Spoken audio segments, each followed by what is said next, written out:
ka soi do chu memorandum of settlement hi mi puitele Mizoram mi puitele India ram in remna anilo MNA party le India in remna ani a heading up MNA le India sarkar in remna ti ani so bangin he tu tlong hian party dang min huak ve lo pa min puar ve bok hek lo ani so bangin he remna tu tlong e voini ayam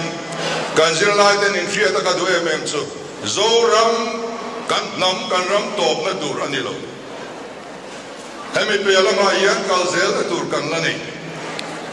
sang ni pasari kum khan even ochuan declaration in Siama even declaration on the rights of indigenous people 2017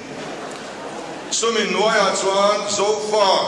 kovel mun rang sanga tender om te hi ro real na pakhat noya kan kun le theina kong ka in hong ani so bangin herem na ya lua kan bong long reng tur ani chuti rual role nei kan top na tur ani lo hemi pia lama yan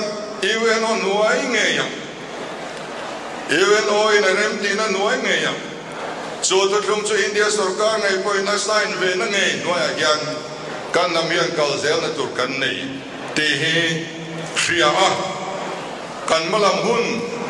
ro pui zok le lian so ka he nam par bol na tur hun hi thlir thak turin ka ngen chawani e ka lo me